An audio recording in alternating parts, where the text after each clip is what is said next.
বিশেষজ্ঞ কমিটির সঙ্গে আলোচনা করে সিদ্ধান্ত, দাবি উচ্চশিক্ষামন্ত্রী জগন্নাথ চট্টোপাধ্যায়ের। আমরা ঢাকার সিলেবাস তৈরি করব না, এটা রিজলভ আমাদের আছে।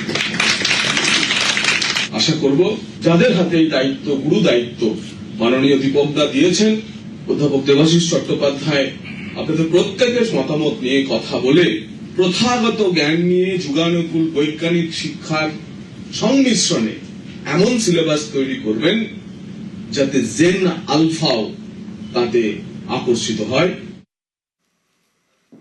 2রা জানুয়ারি বই দিবস পালন সরকারের। ওই দিন স্কুল পড়ুয়াদের দেওয়া হবে বই, জানালেন স্কুল শিক্ষামন্ত্রী দীপক বর্মা। আগামী 2027 সালের 2রা জানুয়ারি বুক ডে, বই দিবস হিসেবে এটা আমাদের দপ্তর পালন করে আসছে।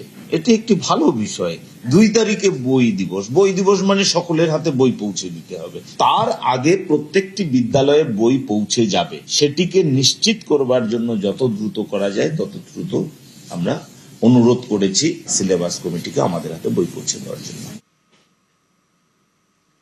পূর্ব মেদিনীপুরের দাদন পাত্রবার, এখানেই গভীর সমুদ্র বন্দর তৈরি করছে রাজ্য সরকার।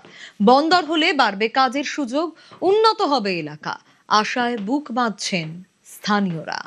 আমি পূর্ব মেদিনীপুর জেলার দাদন পাত্রবারে পাবলিক প্রাইভেট পার্টনারশিপ মডেলের মাধ্যমে একটি গভীর সমুদ্র বন্দর গড়ে তোলার প্রস্তাব রাখছি। ওখানে যদি আমরা কাজ পাই খুব ভালো হয়, মহিলারা উপকৃত। মুখ্যমন্ত্রী তো আমাদের কাঁথি, যেহেতু আমাদের এলাকার মানুষ, ওই যেন আমাদের এলাকার সবার কথা মাথায় রেখে উনি যেন কাজকর্ম করে।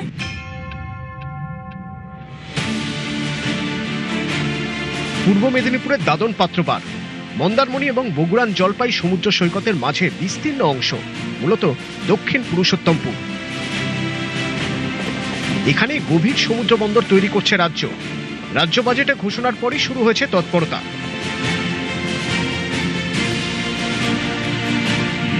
এই এলাকা থেকে দীঘা নন্দকুমার জাতীয় সড়কের চাউলখোলা মাত্র 8 কিলোমিটার। 11 কিলোমিটার গেলেই কাঁথি রেল স্টেশন। সমুদ্র বন্দরের জন্য রাস্তা ও রেলপথ সম্প্রসারণের অতিরিক্ত জমি বাছার কাজ চলছে। দেখে শুনে মনে হচ্ছে সবারই খুব শুভেচ্ছা যে এখানে পোর্টটা তাড়াতাড়ি হোক। এখানকার লোকের দীর্ঘদিনের একটা আশা যে এখানে পোর্ট হবে। এই জায়গাটা খুব সুন্দর, খুব একটা এখানে যে জমি নিয়ে অসুবিধা হবে এমন কোনো কিছু না। এত সুন্দর জমিটাতে একদম আইডিয়াল ফর পোর্ট কানেক্টিভিটি। আমাদের দেশে কাজের অপেক্ষায় তো বহু মানুষ, আমার মনে হয় এটা সিদ্ধান্তের দিক থেকে ঠিক সিদ্ধান্ত। ভালো হবে। এখানে জমি অধিগ্রহণ আমরা অনেক সহজে করতে পারবো।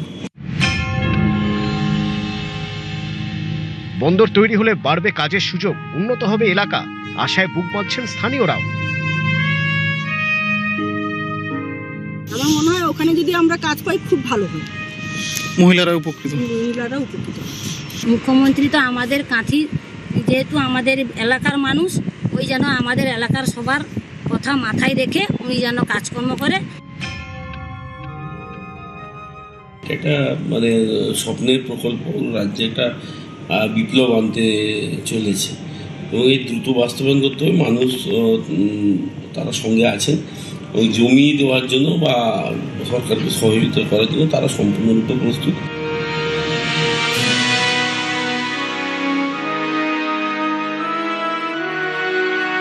ডেডলাইন মেনে সমুদ্র বন্দর গড়ার কাজ শুরু হবে। মূল কাজ শুরুর আগে তৎপরতা চলছে প্রশাসনের সব মহলে। ক্যামেরায় শুভেন্দু কামিলার সঙ্গে সুজিত ভৌমিক, নিউজ 18 বাংলা।